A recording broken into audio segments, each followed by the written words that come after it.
welcome to this special broadcast right here on NDTV. आप सब लोगों का बहुत बहुत स्वागत है इस कार्यक्रम में। अभी हम दिल्ली के महाराजा अग्रसेन कॉलेज में हैं और ये मेरा सौभाग्य है कि यहाँ पर दिल्ली के मुख्यमंत्री and the national convener of the Aam Aadmi Party is with us for what we are calling make India number 1 the AK blueprint. इससे पहले कि प्रोग्राम शुरू करें, मैं अरविंद जी आपको ये बताता चलूं, ये मेरा कॉलेज है। अच्छा, मैं यहाँ से पढ़ा क्या बात है। आपका बहुत बहुत स्वागत। मेरे साथ मेरे सहयोगी शरद शर्मा भी हैं। शरद, मुख्यमंत्री जी का बहुत बहुत स्वागत है और आप सभी का, युवा पीढ़ी यहाँ पर बैठी हुई है, सभी का बहुत बहुत स्वागत है। आप लोग को भी मौका मिलेगा, लेकिन कोशिश करेंगे कि पहले हम लोग मुख्यमंत्री से सवाल पूछ लें। मेक इंडिया नंबर 1 कैंपेन पिछले कुछ दिनों में अलग अलग कैंपेन देश के अंदर शुरू हुए हैं, जिनमें एक है मेक इंडिया नंबर 1 कैंपेन। आम आदमी पार्टी ने इसको शुरू किया है और हरियाणा के हिसार में इसकी शुरुआत हुई है। तो हमारा जो मूल सवाल है, जो आज थीम है हमारे कार्यक्रम की, वो ये है कि हम ये समझना चाहेंगे कि क्या है ये make India number 1 campaign, plan क्या है और मकसद क्या है, कैसे देश को नंबर 1 बनाएंगे अरविंद केजरीवाल। देखिए, सबसे पहले तो इस कैंपेन की जरूरत क्यों पड़ी। लोगों के मन में बहुत बेचैनी है, लोगों के मन में बहुत गुस्सा है। आज़ादी के 75 साल हो गए। एक तरफ हम 75 साल आज़ादी के मना रहे हैं बड़ी धूमधाम के साथ, लेकिन मन में एक सवाल उठता है, यार 75 साल हो गए आज़ादी के, हम पीछे क्यों रह गए। हमारे से कई देश इन 75 साल में आगे निकल गए। जो देश हमसे हमारे बाद आज़ाद हुए, सिंगापुर हमारे बाद आज़ाद हुआ 15 साल बाद, वो हमसे आगे निकल गया। जापान पूरा तहस नहस हो गया था सेकेंड वर्ल्ड वॉर में। जर्मनी पूरा तहस नहस हो गया था सेकेंड, वो हमसे आगे निकल गए। कितने देश हमसे आगे निकल गए। हमारे में कुछ कमी है क्या। मैं ये मानता हूं कि इंडिया के लोग दुनिया में सबसे इंटेलिजेंट लोग हैं। भगवान ने जब पृथ्वी बनाई, इंसान बनाया, तो सबसे इंटेलिजेंट और सबसे मेहनती लोग उसने इंडिया में पैदा किए। उसके बाद भी हम पीछे क्यों रह गए। हमारे पास बेस्ट इंजीनियर हैं, बेस्ट डॉक्टर हैं, बेस्ट साइंटिस्ट्स हैं, बेस्ट वकील हैं, बेस्ट इंडस्ट्रियलिस्ट्स हैं, बेस्ट व्यापार, फिर हम पीछे क्यों रह गए। अब जनता पीछे नहीं रहना चाहती, अब जनता कह रही है अब आगे बढ़ना है। तो मेक इंडिया नंबर 1 लोगों को जोड़ने का कैंपेन है कि इन पार्टियों और इन नेताओं के भरोसे छोड़ दिया तो 75 साल और लग जाएंगे, पीछे रह जाएंगे। अब 130 करोड़ लोगों को जोड़ना है, जनता साथ आए और तब देश आगे बढ़ेगा। Arvind ji, you see, just taking a cue from where you have left, you're saying make India number 1, and successive governments over the past 75 years may not have done as much as they should have to make India number 1. Now, you speak to any government who was in power for the past 7 decades or 8 years in particular, the last 8 years. Everybody says the same thing, that we did something for the betterment of this country, in other words, to make it number 1. Are you trying to suggest that the requisite efforts were not taken by those previous governments, and that is why you feel the need that a new idea must be introduced? आजकल सवेरे जब आप अखबार उठा के पढ़ते हो, रोज कोई ना कोई खबर मिलती है। आज 8 MLA यहां खरीद लिए, यहां सरकार गिरा दी। आज 40 MLA यहां खरीद लिए, यहां सरकार गिरा दी। आज 30 MLA यहां खरीद लिए, यहां सरकार गिरा दी। 285 MLA खरीद चुके अभी तक ये। और कोई कहता है, जैसे हमारे जब MLA खरीदने आए तो 20-20 करोड़ रुपए ऑफर कर रहे थे। कोई कहता है 30 करोड़ में, वहां महाराष्ट्र में 50 करोड़, वहां इतने करोड़, मुझे नहीं पता, पर 7 से 8 हजार करोड़ रुपए इन्होंने MLA खरीदने में खर्च कर दिए और कितनी सरकारें गिरा दी। ऐसे देश आगे बढ़ेगा, ऐसे देश नंबर 1 बनेगा। ऐसे तो एक मिनट, ऐसे तो देश आगे नहीं बढ़ेगा ना। MLA खरीद के सरकारें गिरा, ये पैसा कहां से आ रहा है। ये मेरा और आपका ही तो पैसा है। रोज लूट रहे हैं, सरकारों में पैसे लूट रहे हैं। लोग अखबार में पढ़ते हैं, आज फलाने अरबपति के 15,000 करोड़ रुपए का कर्जा माफ कर दिया। एक स्टूडेंट बेचारा अपनी पढ़ाई करने के लिए लोन लेता है, माँ बाप के पास पैसा नहीं है, तो वो बैंक से लोन लेता है, वो अगर लोन वापस ना करे तो उसकी कुर्की कर लेते हैं। एक कोई बेचारा मिडिल क्लास का आदमी एक कार खरीदने के लिए लोन लेता है, एक किश्त अगर नहीं भरे तो उसकी कुर्की कर लेते हैं, गाड़ी खरीद लेने आ जाते हैं उसकी। ये 15-15 हजार करोड़, किसी के 10,000 करोड़ माफ कर दिए। ऐसे देश आगे बढ़ेगा। अगर माफी करने हैं तो इनके स्टूडेंट्स के लोन माफ कर दो ना, इनकी एजुकेशन फ्री कर दो आप, देश तब आगे बढ़ेगा। तो लोग कह रहे हैं 70 सालों में इन्होंने अपने घर भरने के सिवा, परिवार के लिए काम करने के सिवा, अपने दोस्तों के घर भरने के सिवा कोई काम नहीं किया। अब जनता को इकट्ठा होना पड़ेगा, 130 करोड़ लोगों का अलायंस बनाएंगे, युवाओं का अलायंस बनाएंगे, तब देश आगे बढ़ेगा। अरविंद जी, आपका जो कैंपेन लग रहा है आइडिया के लेवल पे, वो ये है मेरा भारत महान से मेरा भारत सबसे महान। तो ये होगा कैसे? महान से सबसे महान, ये रोडमैप, मैं रोडमैप जानना चाह रहा हूं, ये लोग रोडमैप जानना चाहेंगे। मैं ये नहीं कह रहा कि सब कुछ मेरे को पता है, इन सब लोगों से पूछेंगे, सारे लोग साथ आएंगे, सबके आइडियाज आएंगे, लेकिन 2-4 चीजें हैं जिसके बिना देश आगे नहीं बढ़ सकता, और सबसे महत्वपूर्ण है शिक्षा। अगर हमने अपने बच्चों को अच्छी शिक्षा नहीं दी तो भाषणबाजी होगी, देश आगे नहीं बढ़ेगा। आज सवेरे सवेरे मैं एक प्रोग्राम अटेंड करके आ रहा हूं, दिल्ली सरकार के सरकारी स्कूलों के बच्चे, गरीबों के बच्चे, 1141 बच्चों ने IIT JEE का पेपर और नीट का पेपर क्लियर करा है। यह बड़ी बात है। सरकारी स्कूलों के नतीजे, और मेरे को बड़ा एक इमोशनल मोमेंट था मेरे लिए। मैं IIT खड़गपुर से पढ़ा हुआ हूं। इस देश ने मेरे को बहुत कुछ दिया है, मैं देश का बहुत शुक्रगुजार हूं। मेरा एक सपना था कि जैसी अच्छी शिक्षा इस देश ने मेरे को दी, एक दिन मैं वैसी ही अच्छी शिक्षा इस देश के गरीब से गरीब बच्चे को मुहैया कराऊं।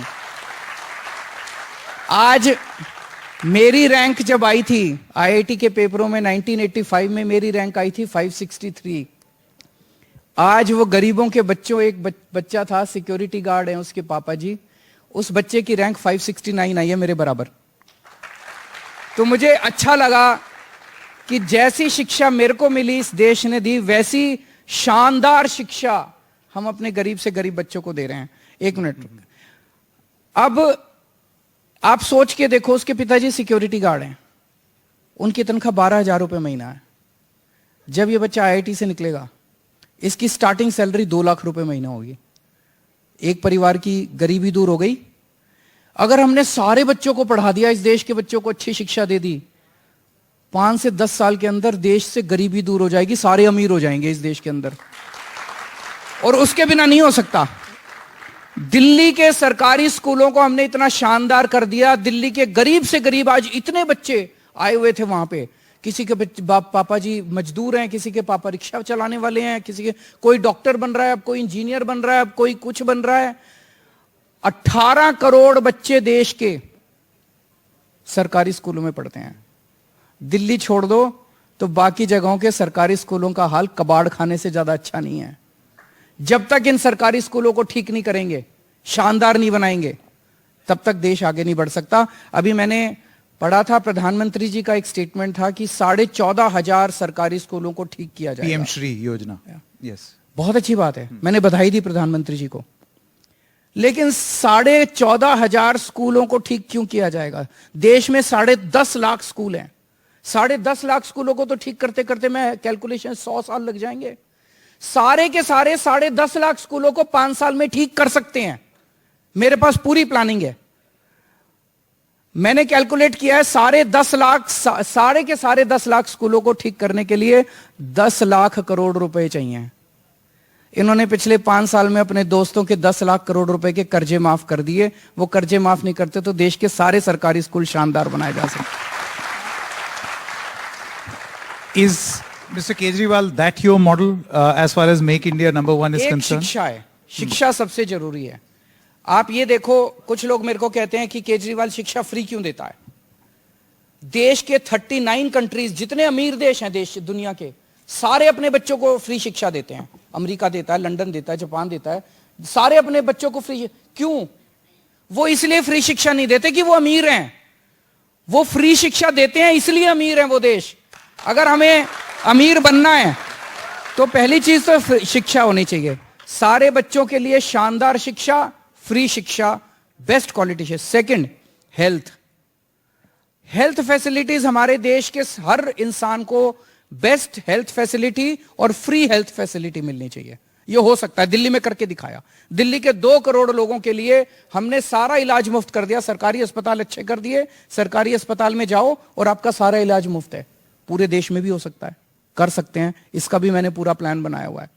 तो हेल्थ, एजुकेशन, रोजगार, अगर हमारे बच्चे बेरोजगार रहेंगे आगे नहीं बढ़ सकते, देश आगे नहीं बढ़ सकता। चौथी चीज है इंफ्रास्ट्रक्चर। हमारे देश को अच्छी सड़कें चाहिए, हमारे देश को अच्छी बिजली चाहिए।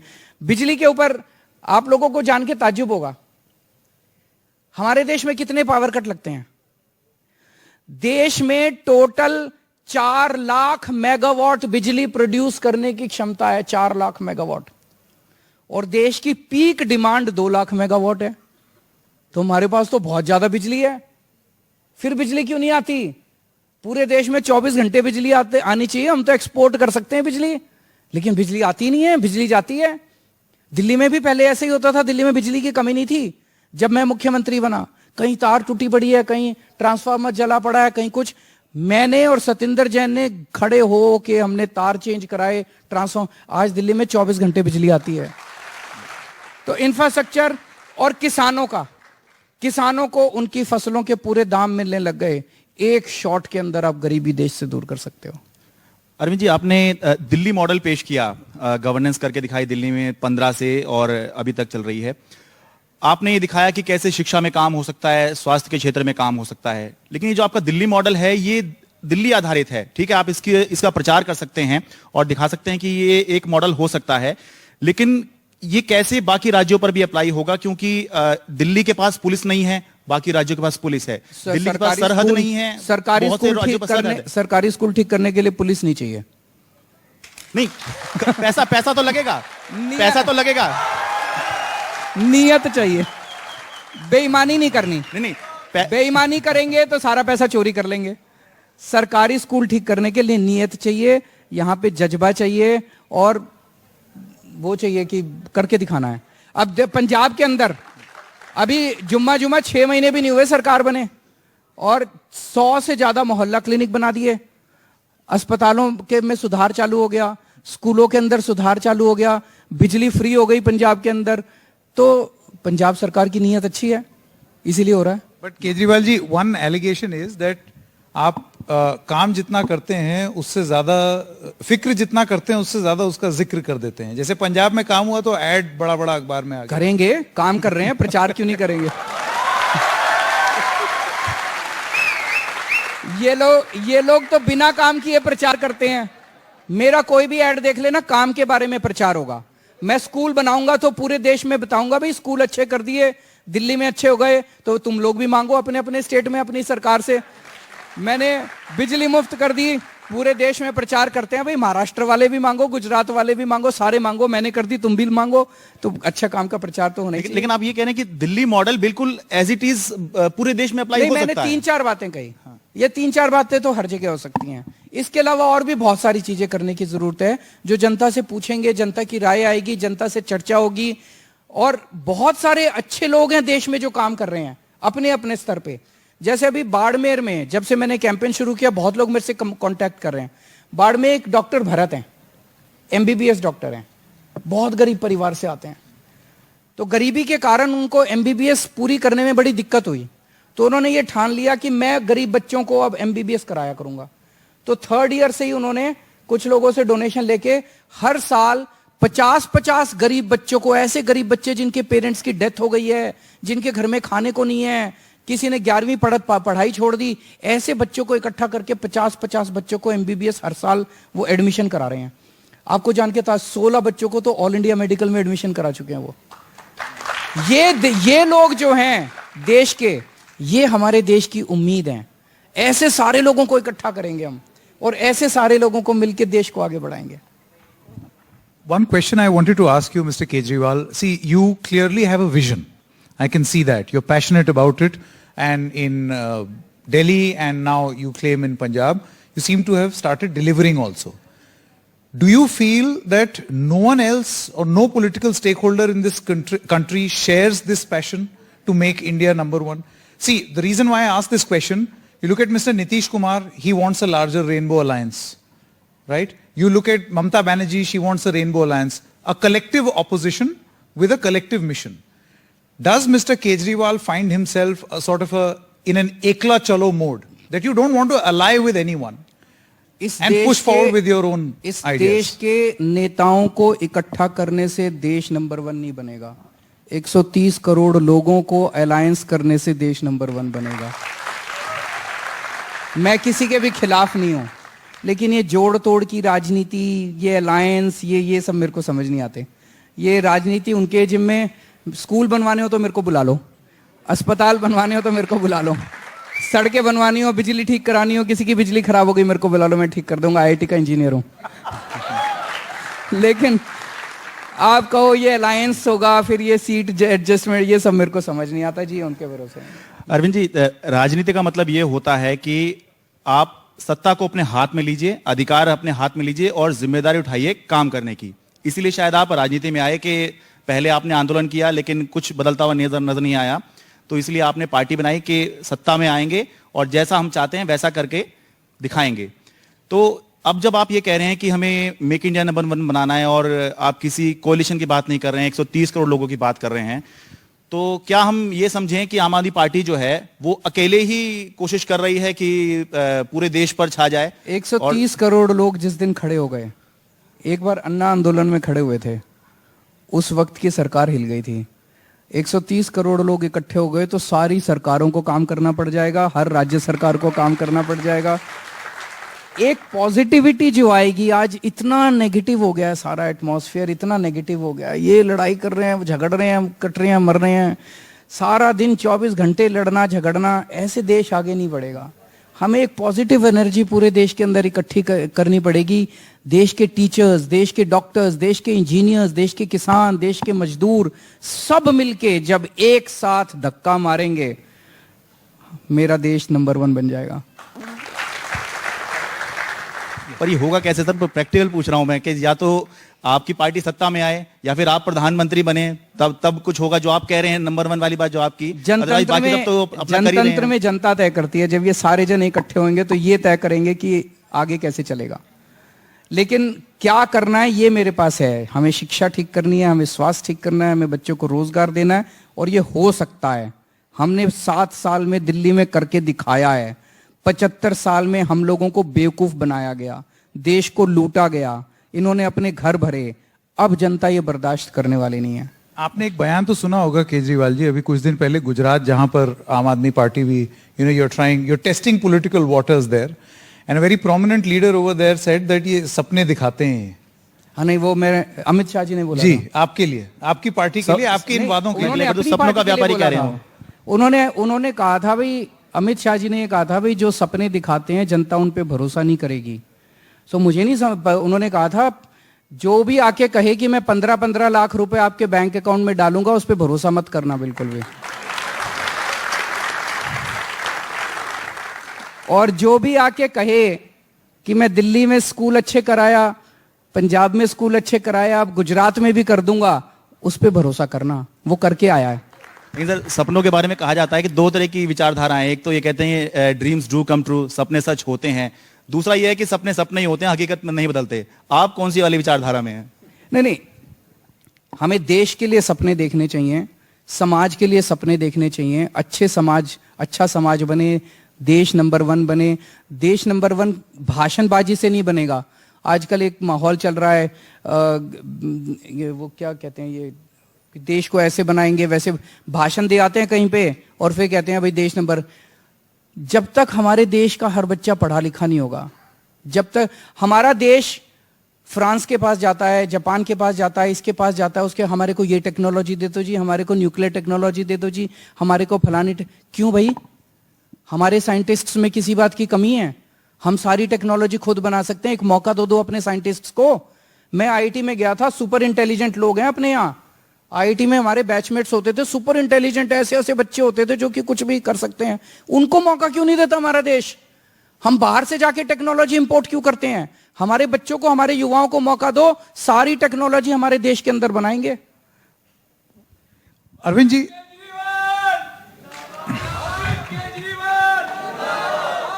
Arvind ji, your political opponents who are in the opposition space, namely the Congress party, they've embarked on a yatra called Bharat Jodo Yatra.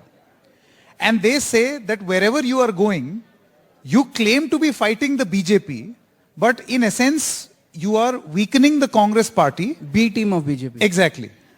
So, thank you for completing my thoughts. So you are essentially a B team of the BJP. And in Gujarat also, you will basically weaken the Congress and thus help the BJP. आप एक चीज बताओ frankly, मतलब कांग्रेस को weaken करने के लिए मेरी जरूरत है?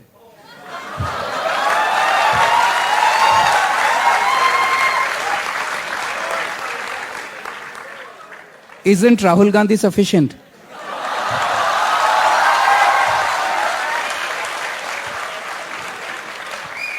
What do you make of their Bharat Jodo Yatra? Because again, the intention is the same to... करें, अच्छा है, करना चाहिए, सबको कुछ ना कुछ अच्छा काम करना चाहिए, वो लोग कर रहे हैं, best of luck to them.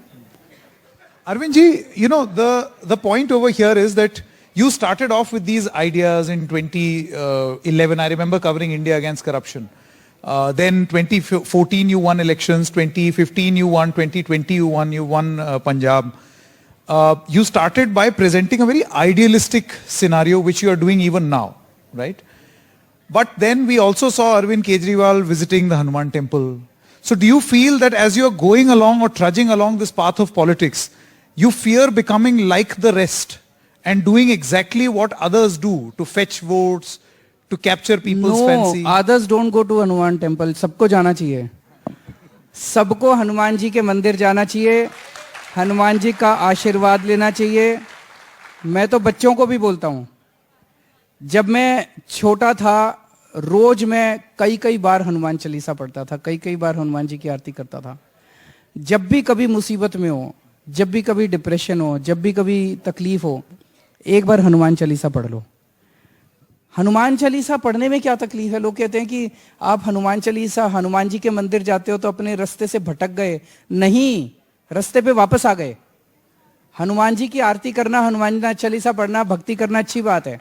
जिसका जो भी मन लगे, किसी का शिव जी में रखता है, किसी का भगवान राम में लगता है, जिसका जिस पे भी आस्था हो, सबको करना चाहिए। अरविंद जी, पिछले कुछ दिनों में जो घटनाक्रम चला है उससे ऐसा विपक्ष ने आरोप लगाया है कि जैसा बाकी पार्टियों के नेता दिखे थे वैसे ही आम आदमी पार्टी के नेता भी थे।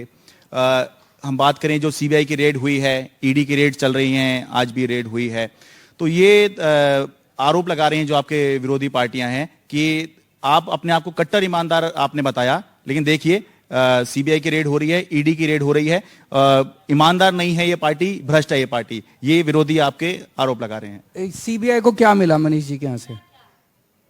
कितने पैसे मिले? पैसे तो अभी नहीं मिले हैं। नहीं मिले तो मनीष जी के गांव गए, सोचा यहां शायद जमीन खरीद रखी हो, वहां जमीन भी नहीं मिली। फिर मनीष जी के बैंक गए, लॉकर में उन्होंने सोचा शायद कुछ, लॉकर में भी कुछ नहीं मिला, झुंझुना पड़ा था वहां पे एक बच्चे का। तो भ्रष्टाचार किस चीज का करा? ये लोग इतने दिनों से कह रहे हैं शराब घोटाला, शराब घोटाला। आप तो दोनों बड़े सीनियर जर्नलिस्ट हो, मेरे को जरा सा समझा दो, ये घोटाला हुआ क्या? घोटाला है क्या? किसी को नहीं पता ये घोटाला है क्या। बीजेपी के 4 नेताओं को अलग अलग कमरे में बिठा दो, चारों से पूछो घोटाला क्या है। ये कुछ बोलेगा, वो कुछ बोलेगा, और बाकी 2 कहेंगे हमें पता ही नहीं। इनका एक नेता कहता है 1.5 लाख करोड़ का घोटाला हुआ। दिल्ली का टोटल बजट ही 70,000 करोड़ है। एक दूसरा नेता कहता है 8,000 करोड़ का घोटाला हुआ, बड़ा नेता। 3 नेताओं ने प्रेस कॉन्फ्रेंस करके कहा 1100 करोड़ का घोटाला हुआ। एलजी साहब ने एक रिपोर्ट भेजी, बोले 144 करोड़ का घोटाला हुआ। सीबीआई ने जो एफआईआर दर्ज की है उसमें लिखा है 1 करोड़ का घोटाला हुआ। और वो सीबीआई की एफआईआर में क्या लिखा है कि क्या घोटाला हुआ? उसमें लिखा हुआ है एक शराब वाले ने दूसरे शराब वाले के बैंक अकाउंट में 1 करोड़ रुपए जमा कराए। इसमें मनीष का क्या लेना देना है? मतलब घोटाला है क्या?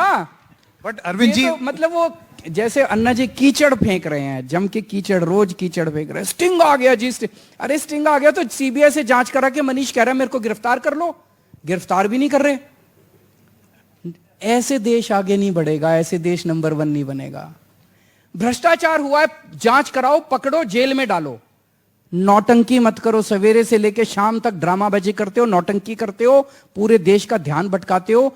इससे देश पीछे जाता है, इससे देश आगे नहीं जाता। Arvind ji, I remember in 2011 when the IAC movement was happening, you had proposed many times from stage that if there is an allegation of corruption against someone, then that person should, quit being in that spot. If there is a reasonable कुछ सबूत हो।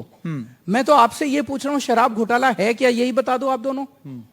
आप चुप हो, आपको भी नहीं पता शराब घोटाला क्या। No, I'll tell you. See, the point is, I will go by मेरा ये No, because you've raised an allegation, I have to answer. You have to give me a right to reply.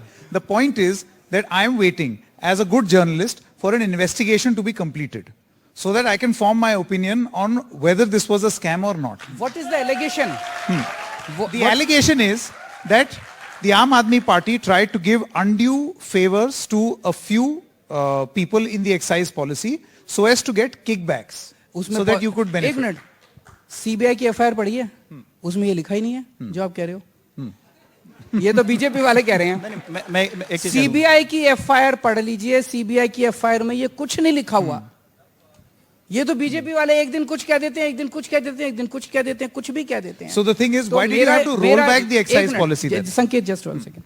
On a serious note, Delhi के अंदर हमारे एक मंत्री ने एक ration वाले से 5 लाख रुपए मांगे। मेरे पास ऑडियो क्लिप आई, केवल ऑडियो क्लिप आई थी, मीडिया को नहीं पता था अभी। मैंने अपनी मंत्री को कैबिनेट से बाहर करके मामला सीबीआई को सौंप दिया। हम भ्रष्टाचार बर्दाश्त नहीं करते। पंजाब के अंदर हमारे हेल्थ मिनिस्टर, उनकी एक ऑडियो क्लिप आई, ऑडियो क्लिप में वो किसी से पैसे की लेन देन की बात कर रहे हैं।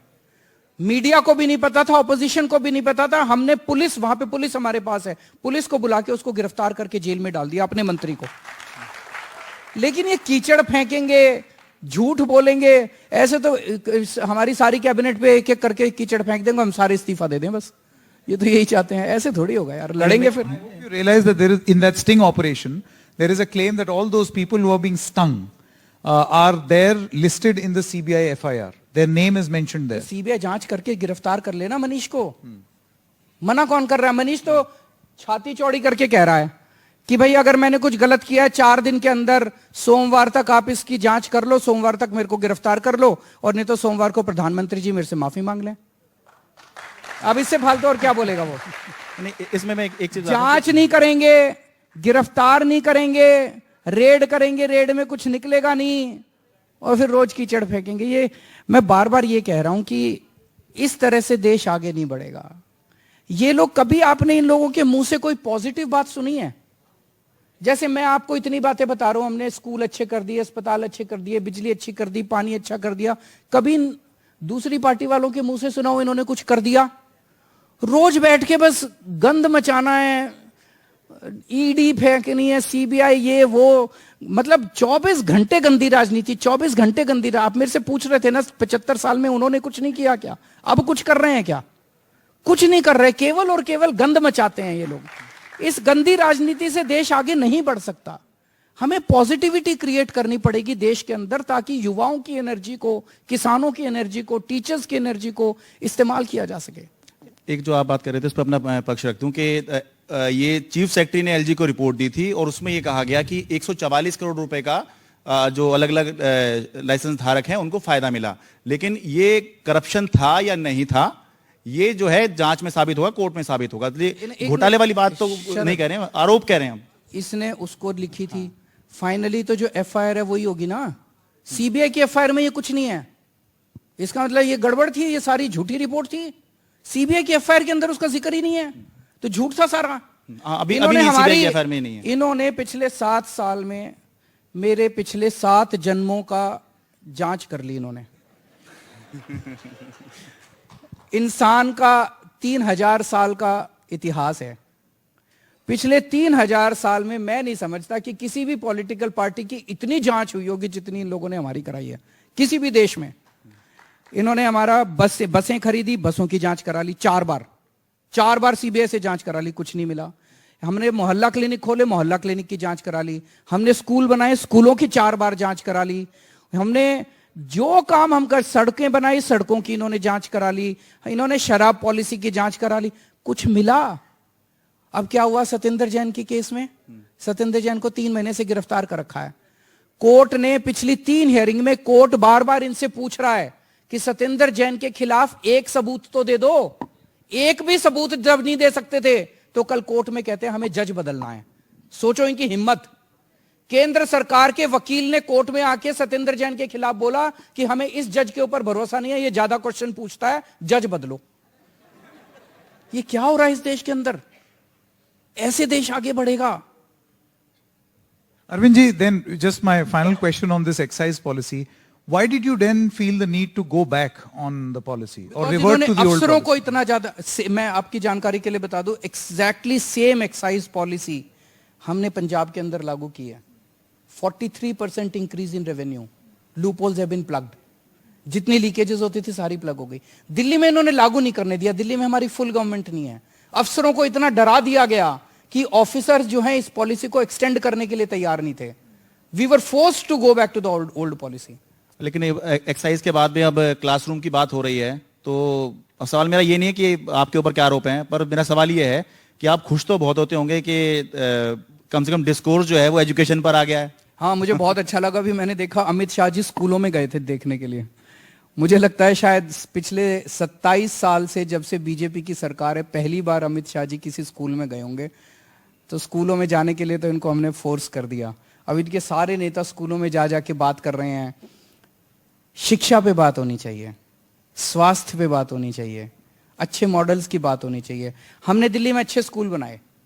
स्टैलिन साहब आए तमिलनाडु से, वो सीख के गए। अब वो भी वहां पे तमिलनाडु में दिल्ली की तर्ज पे स्कूल बना रहे हैं। बहुत अच्छी बात है। ऐसे एक दूसरे से सीखेंगे तभी तो देश आगे बढ़ेगा। उन्होंने अभी एक योजना लागू की है स्टैलिन साहब ने तमिलनाडु में, वो बहुत अच्छी योजना है। हम दिल्ली में सोच रहे हैं उसको लागू करने की। आंध्र प्रदेश में कोई अच्छा काम होता है, हमें सीखना चाहिए।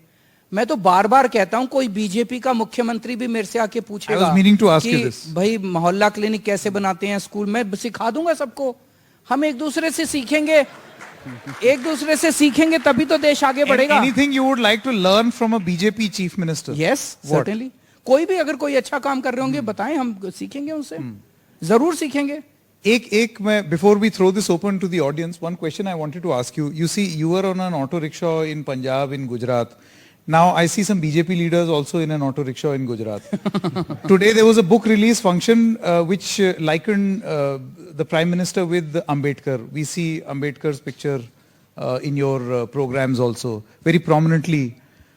Who's copying whom or who's appropriating what, according to you? मैं उसमें नहीं जाना चाहूंगा।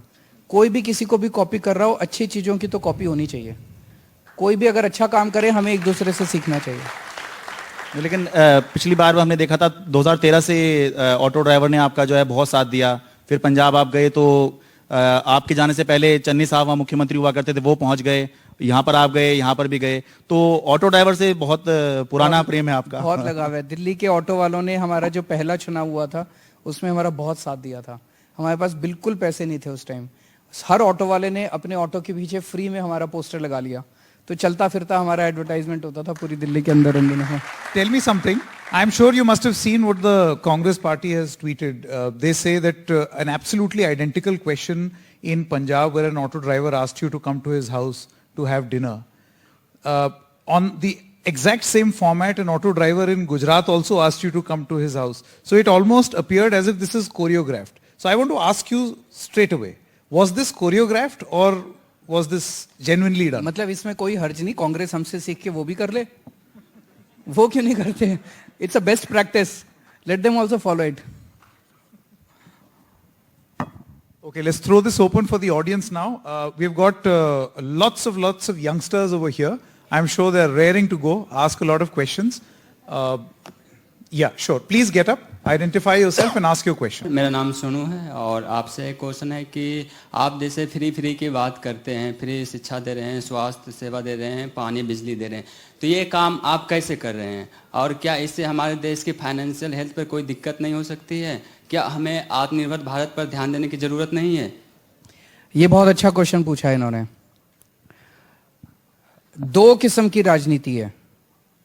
अभी तक जो राजनीति चलती थी उसमें पैसा, बैठो बच्चे, उसमें पैसा लूटते थे ये लोग, स्विस बैंकों में ले जाते थे, सारा पैसा लूट लूट के भ्रष्टाचार कर करके इनका स्विस बैंकों में जाता था, इनके एसेट्स खरीदते थे, परिवार के लिए इस्तेमाल करते थे, दोस्तों के लिए इस्तेमाल। हमने ये भ्रष्टाचार खत्म कर दिया, भ्रष्टाचार बंद कर दिया, पैसा बचने लगा। जो पैसा बचने लगा उस पैसे से मैंने स्कूल बनवा दिए, स्कूल में बच्चों को फ्री में शिक्षा दे रहा हूं, अच्छी शिक्षा दे रहा हूं। मैं आपसे पूछना चाहता हूं, क्या देश के बच्चों को अच्छी और फ्री शिक्षा देना गुनाह है? क्या गुनाह है अच्छी शिक्षा देना? जोर से बताओ। पैसे बचे, हमने भ्रष्टाचार खत्म किया, अब स्विस बैंकों में एक पैसा नहीं जाता, सारा पैसा ईमानदारी के साथ जनता पे खर्च होता है। हमने अच्छे अच्छे मोहल्ला क्लिनिक बना दिए, अस्पताल बना दिए, सबका इलाज मुफ्त कर दिया, दवाइयां मुफ्त कर दी, टेस्ट मुफ्त कर दिए। बताओ, जनता का फ्री इलाज करना गुनाह है क्या? नहीं। हमारे पास पैसे बचे और पैसे बचे, उससे हमने एक मिनिमम स्टैंडर्ड कर दिया, भाई 200 यूनिट बिजली मुफ्त कर दी, कहीं 300 यूनिट बिजली मुफ्त कर दी, 24 घंटे बिजली कर दी। ऐसा नहीं कि बिजली नहीं आती, 24 घंटे बिजली आती है, मुफ्त बिजली आती है। हमने जनता, महिलाओं के लिए बसों के अंदर सफर मुफ्त कर दिया। कितनी महिलाएं हैं, कितनी बच्चियां हैं जो कॉलेज नहीं जा पाती थी, अब कॉलेज जा पाती हैं। कितनी महिलाएं हैं जिनको इसका, एक अम्मा है वो सब्जी बेचने जाती है, उसका आने जाने का खर्चा इतना हो जाता था, दिन की दिहाड़ी नहीं, पूरी सारी बस के खर्चे में निकल जाती थी। अब वो दूर तक सब्जी बेच आती है फ्री में, उसका बताओ उसमें क्या गलत है? सो मैं ये कहने की कोशिश कर रहा हूं कि इन दो मॉडल में से कौन सा मॉडल ज्यादा अच्छा है, कि एक तो सारा पैसा चोरी करके स्विस बैंकों में ले जाओ, और दूसरा सारा पैसा बचा के जनता के ऊपर तरह तरह से उनके भले के लिए खर्च करो। ये बहुत अहम सवाल इसलिए है कि आपने पहले भी जवाब दिया होगा, लेकिन अभी भी लोगों के मन में है। कल मैं गुजरात से लौट रहा था तो एक टैक्सी ड्राइवर मुझसे, जब से पता लगा मैं दिल्ली से आया हूँ, तो वो पूछ रहा था केजरीवाल साहब फ्री करता जा रहा है, तो लेकिन पैसा कहां से आएगा? तो इसलिए ये भले ही पैसा भ्रष्टाचार खत्म करके आएगा। ठीक है। दिल्ली में हम सब कुछ फ्री दे रहे हैं, उसके बावजूद भी दिल्ली का बजट लॉस में नहीं है।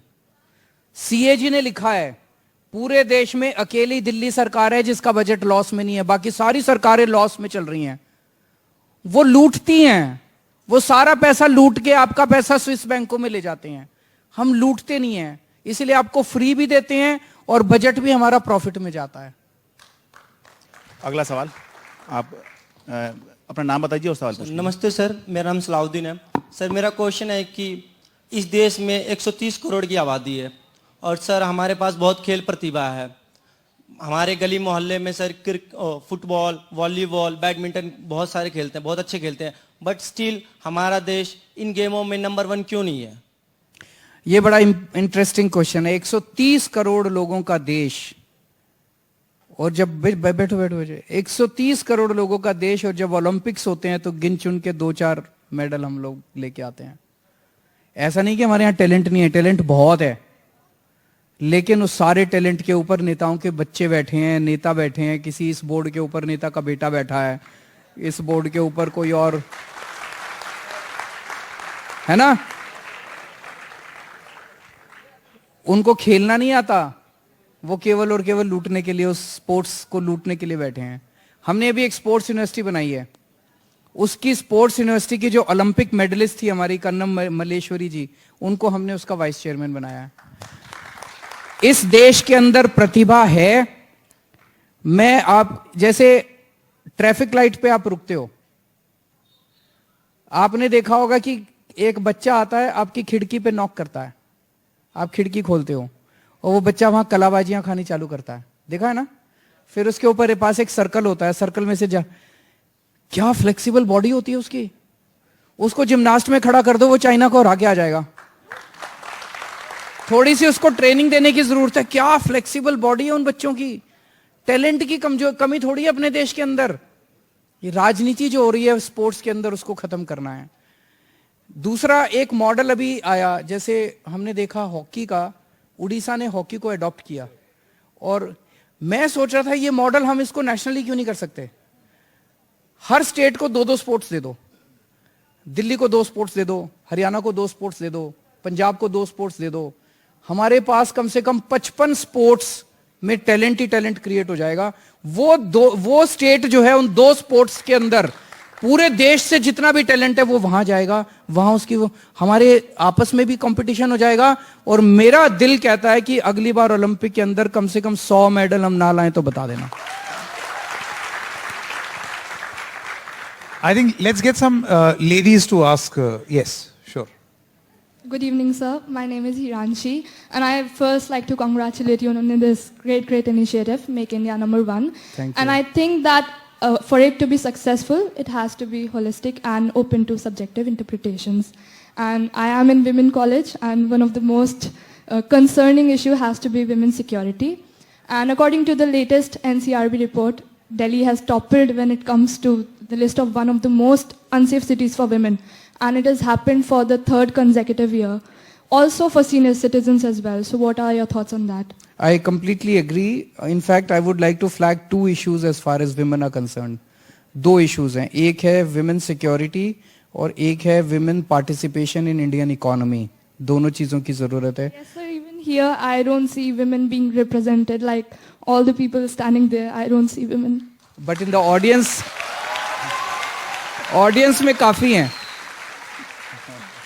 But then you have to blame NDTV for that because audience was not brought by.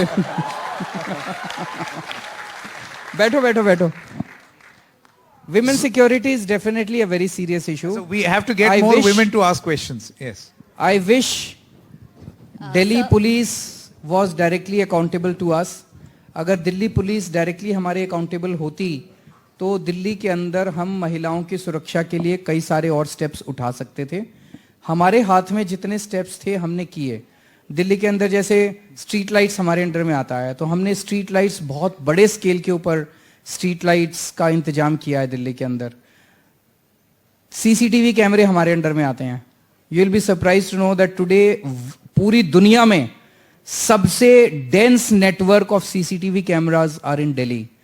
तो हमारे हाथ में जितना है, अब पंजाब में पुलिस हमारे पास है। I am sure give us a few years and Punjab will become the safest place as far as women's security is concerned. Number 1. Number 2, अगर हमें भारत को दुनिया का नंबर 1 देश बनाना है, हमें अपनी महिलाओं को बराबर का अधिकार देना पड़ेगा। महिलाओं में भी उतना ही इंटेलिजेंस है जितना मर्दों में है। महिलाओं को अगर हम मौका नहीं देते तो 50% देश की आबादी को आप इस पूरे प्रोसेस से बाहर रखेंगे और उससे देश आगे नहीं बढ़ सकता। हमें इकोनॉमी के अंदर, हमें हर क्षेत्र के अंदर महिलाओं को बराबर की अपॉर्चुनिटीज और बराबर का अधिकार देना पड़ेगा, तभी देश नंबर 1 बनेगा।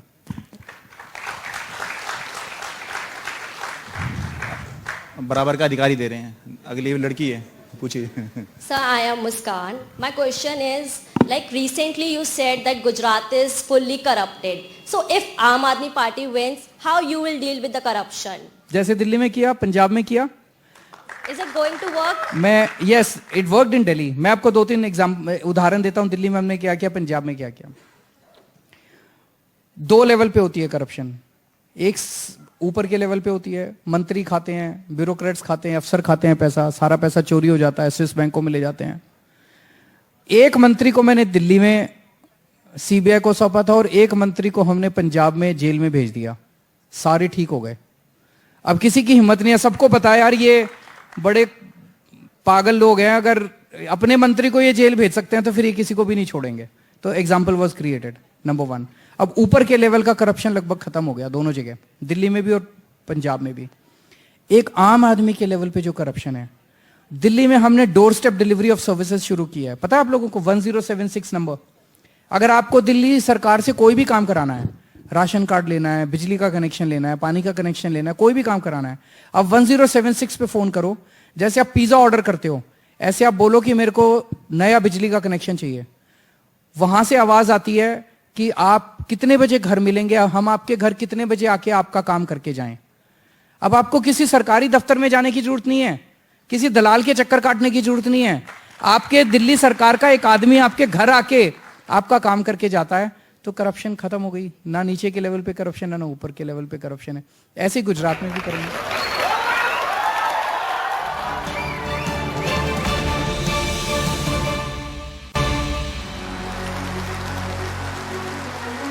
नमस्कार सर, मेरा नाम मनोज कुमार है, मैं दिल्ली यूनिवर्सिटी का स्टूडेंट हूँ। सर मेरा क्वेश्चन स्टार्टअप से रिलेटेड है। जैसे यहाँ पर एक स्टूडेंट स्टार्टअप करना चाहता है तो जो गवर्नमेंट है वो उसको मदद नहीं करती, बट जो बाहर की गवर्नमेंट्स हैं, मतलब विदेशों की गवर्नमेंट्स हैं, वो उसको पूरा ध्यान देती हैं और स्टार्टअप्स में उसकी मदद करती हैं। मेरा क्वेश्चन ये है कि मेक इन इंडिया के तहत क्या स्टार्टअप्स को मदद मिलेगी? मेक इन इंडिया उनका है, मेक इंडिया नंबर 1 है ये। मेक इंडिया नंबर 1 के तहत दोनों अच्छे हैं जी, वो भी अच्छा है, ये भी अच्छा है। तो सर मेक इंडिया नंबर 1 के तहत जितने भी स्टार्टअप्स करना चाहते हैं बच्चे, उनको मदद मिलेगी या नहीं? बिल्कुल मिलेगी। मैं इसमें 2 पार्ट्स हैं। मैं ये बड़ा अच्छा इन्होंने पूछा। हमारे बैठो हमारे एजुकेशन सिस्टम के साथ कोई सीरियस प्रॉब्लम है। ये एजुकेशन सिस्टम अंग्रेज बना के गए थे। मैकॉले ने बनाया था 1830s में, 40s में। वो सिस्टम उस टाइम बनाया गया था कि हर आदमी डिग्री लेने के बाद एक क्लर्क की नौकरी करने के लिए तैयार हो, अंग्रेजों के लिए क्लर्क बन सके। 1947 में जब देश आजाद हुआ, हमें ये पूरा का पूरा एजुकेशन सिस्टम बदल देना चाहिए था, हमने नहीं बदला। आज भी कोई बीकॉम, कोई बीए, कोई बीएससी, एलएलबी करने के बाद बच्चे नौकरी ढूंढ रहे हैं। ये माइंडसेट बदलना पड़ेगा। इसमें हमने दिल्ली सरकार में एक बड़ा इंटरेस्टिंग एक्सपेरिमेंट किया। दिल्ली में 11वीं और 12वीं के बच्चों को हमने बिजनेस करना सिखाया। हमने उनके दिमाग में भर दिया कि आपको नौकरी देने वाला बनना है, आपको नौकरी मांगने वाला नहीं बनना। आपको बिजनेस करना है, आपको नौकरी देने वाला, उनके दिमाग में भर दिया। हर बच्चे को हमने 2-2 हजार रुपए दिए दिल्ली सरकार की तरफ से, और उनको कहा इससे बिजनेस करो। आपको लगेगा यार 2000 रुपए में क्या बिजनेस होता है, पर वो पार्टनर बन सकते थे। तो जैसे मैं एक एग्जांपल देता हूं, 5 बच्चे एक साथ आए, उन 5 बच्चों ने मिला के 10,000 रुपए हो गए 2-2 हजार के हिसाब से। 10,000 रुपए से उन्होंने एक नई ड्रिंक बनाई। कॉफी थी जिसमें कैफीन नहीं था, एक नई ड्रिंक बनाई और अपने दोस्तों को व्हाट्सएप करके, फेसबुक पे करके उसकी मार्केटिंग करी। अभी तक 2.5 लाख रुपए की बेच चुके हैं वो, 10,000 रुपए से 2.5 लाख। ऐसे दिल्ली सरकार के स्कूलों में 52,000 टीम्स काम कर रही हैं, 52,000 टीम बच्चों की जो बिजनेस कर रही हैं, 52,000 टीम्स। फिर हमने इन बच्चों को अमीर लोगों के सामने प्रेजेंट किया, जिनके पास अरबपति खरबपति, उनको बुलाया, बच्चों ने प्रेजेंटेशन की और बच्चों ने उनसे अपने बिजनेस में इन्वेस्टमेंट मांगी। सोचो 11वीं का बच्चा, 12वीं का बच्चा एक बहुत बड़े इंडस्ट्रियलिस्ट के सामने प्रेजेंटेशन कर रहा है कि मैं ये बिजनेस करना चाहता हूं जी, मैंने इतना तो कमा लिया, अब आप मेरे बिजनेस में इन्वेस्ट करो। तो ये जो कैफीन वाली ड्रिंक वाली बात कर रहा हूं, इनको 19 लाख रुपए की इन्वेस्टमेंट मिल गई एक इंडस्ट्रियलिस्ट से। अभी अपना बड़ा, आज दिल्ली सरकार के 11वीं और 12वीं क्लास के किसी बच्चे से बात कर लो, कोई बच्चा आपको ये नहीं कहेगा मेरे को नौकरी करनी है।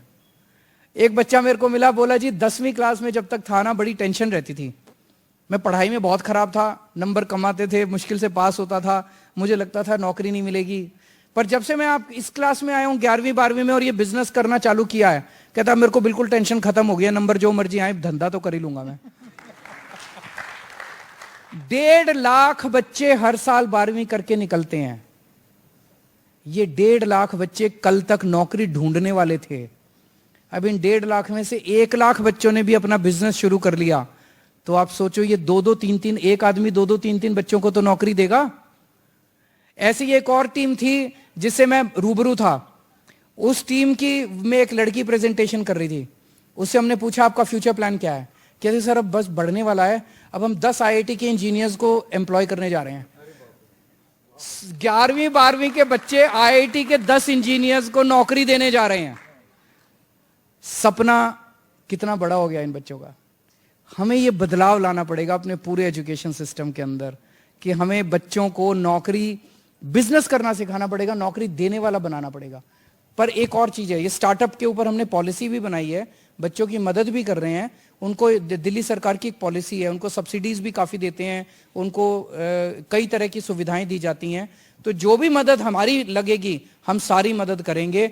हम चाहते हैं कि ज्यादा से ज्यादा बच्चे जो हैं वो बिजनेस की तरफ जाएं, ना कि नौकरी मांगने वाले बने। क्योंकि आपने बड़ा गंभीर आरोप लगा दिया कि ऑडियंस में महिलाएं नहीं है। Let's have a show of hands, let's see how many. I think there you go. Hello, sir. Yes, one by one. Yes, you first and then the lady right here. Yeah. Hello, sir. I am Priyanshi, a student of Delhi University. So my question is that opposition parties are regularly putting allegations on Aam Aadmi Party, like the recent case of Manish Sisodia, sir, like we also discussed here. So what are the strategies of Aam Aadmi Party to counter them and to tackle them? Like, what is your plan to make public believe that your party is innocent and that allegations are false? जनता देख रही है बच्चे, जनता देख रही है। मैं तो हमेशा यही कहता हूं यार, मनीष सिसोदिया रोज सवेरे 6 बजे उठ के, रोज सवेरे पिछले 7 साल से 3 या 4 स्कूलों की विजिट करके आता है। उसने दिल्ली के सरकारी स्कूलों को कायाकल्प कर दिया। कौन भ्रष्टाचारी आदमी ऐसा होगा जो स्कूलों की सोचेगा? कौन भ्रष्टाचारी करप्ट आदमी ऐसा होगा जो कि बच्चों के भविष्य की सोचेगा? कौन करप्ट आदमी ऐसा होगा जो सुबह 6 बजे उठ के और स्कूलों के चक्कर? भ्रष्ट आदमी तो रात को दारू पिएगा, थोड़ा ऐश वैश करेगा, सवेरे लेट उठेगा। ये सुबह रोज सवेरे 6 बजे उठ के ये स्कूलों के चक्कर काटता है। तो हमें इनको कुछ कहने की जरूरत नहीं है। हम इनके साथ तू मैं नहीं घुसना चाहते। जनता देख रही है, हम अपना अच्छा काम कर रहे हैं। शिक्षा में, स्वास्थ्य में, बिजली में, पानी में हम वो अच्छा काम करते रहें, बस यही हमारा मकसद है। अगला सवाल।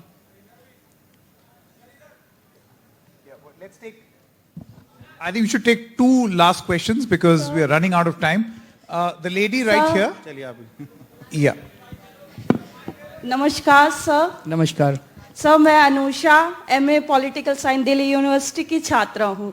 सर, मेरा सवाल आपसे ये है कि सर 75 साल बाद भी देश में बेरोजगारी अपनी चरम सीमा पर है। तो सर, हम सभी स्टूडेंट्स इसको व्यक्तिगत तौर पे अनुभव कर चुके हैं और करते ही रहते हैं। सर मेरा ये है कि हम सभी कॉम्पिटिटिव एग्जाम देते हैं, गवर्नमेंट एग्जाम्स देते हैं, या तो पेपर लीक हो जाता है या तो फिर उसके रिजल्ट टाइम से नहीं आते, और रिजल्ट टाइम से आते तो मेरिट के अनुसार हमें जॉब्स नहीं मिलती है। और सर बात की जाए प्राइवेट की तो वहां तो मिलती ही नहीं है। तो सर इतना पढ़ने के बाद, इतनी डिग्री कलेक्ट करने के बाद सर हम प्यून जैसी छोटी नौकरियों के धक्के खा रहे हैं सर। तो इसमें मैं आपसे जानना चाहती हूँ ये सब कब बदलेगा और इस स्थिति में कैसे बनेगा भारत नंबर 1? बिल्कुल सही कहा। मैंने तो बोला था कि जब तक हमारे बच्चों के पास रोजगार नहीं होगा, युवाओं के पास रोजगार नहीं होगा, हमारे युवाओं की एनर्जी का हम इस्तेमाल नहीं कर पाएंगे। दिल्ली में हमने 2-3 स्टेप्स उठाए हैं। एक चीज आपने बिल्कुल सही कहा, जितने भी कॉम्पिटिटिव एग्जाम्स है उसमें इतना करप्शन हो गया, पेपर लीक। दिल्ली में पेपर लीक नहीं होते, उनकी सरकारों में पेपर लीक होते हैं। दिल्ली में पिछले 7 साल में पेपर लीक हमारे से पहले होते थे, अब नहीं होते। इसको करप्शन को खत्म करना चाहिए जितने कॉम्पिटिटिव एग्जाम्स हैं। दिल्ली सरकार में रोजगार पैदा करने के लिए एक तो हमने 2 लाख नई सरकारी नौकरियां दी हैं पिछले 7 साल में। इतने मोहल्ला क्लिनिक बने, इतने स्कूल बने, इतना नई नई चीजें बनी, तो 2 लाख नई सरकारी नौकरियां दी हैं। 10 लाख के करीब प्राइवेट नौकरियों का इंतजाम किया। ये कैसे किया? बड़ा इंटरेस्टिंग ये है कि हमारी अर्थव्यवस्था के अंदर नौकरी ढूंढने वाले भी बहुत लोग हैं और जो नौकरी देने वाले हैं वो भी हैं। नौकरी देने वाले को ये नहीं पता कि मैं कहाँ ढूंढ के लाऊं जिस तरह का मेरे को आदमी चाहिए। मान लो एक छोटा सा कोई किसी की दुकान है, हलवाई की दुकान है, उसको कोई आदमी चाहिए, उसे नहीं पता मैं कहाँ से लेके आऊं। किसी की फैक्ट्री है, उसको नहीं पता मैं कहाँ से लेके आऊं। हमने एक जॉब पोर्टल बनाया। उस जॉब पोर्टल में हमने कर दिया भाई जो नौकरी देने वाले हैं वो यहाँ पे लिख दें कि क्या किसके, और जो नौकरी लेने वाले हैं वो भी यहाँ पे रजिस्टर करें। 10 लाख बच्चों को अभी तक नौकरी मिल चुकी है उस जॉब पोर्टल के जरिए, 10 लाख बच्चों को। लेकिन ये दोनों छोटी चीजें हैं, बड़ी चीज वही है जो मैंने अभी बताया। हमने जो 11वीं और 12वीं क्लास के बच्चों को बिजनेस करना सिखाया, इसको अब हम कॉलेजेस में लेके जा रहे हैं। कॉलेजेस में डिग्री लेवल पे फाइनल ईयर में और 3rd ईयर में हम बच्चों को एंटरप्रेन्योरशिप सिखाएंगे, बिजनेस करना सिखाएंगे। मेरे को उम्मीद है कि ये एक इतना बड़ा क्रांतिकारी कदम होगा कि कॉलेज से निकलने के बाद बच्चे फिर नौकरी ढूंढना बंद कर देंगे, वो नौकरी देने वाले बनेंगे। ये असली वो होगा। All right, we've completely run out of time. Thank you very much. People are raring to go, Mr. Kejriwal, but I believe we have to wrap this. Thank you so much for your time and all the best for your political mission and also making India number one. Thank you very much. Thank you so much. Thank you.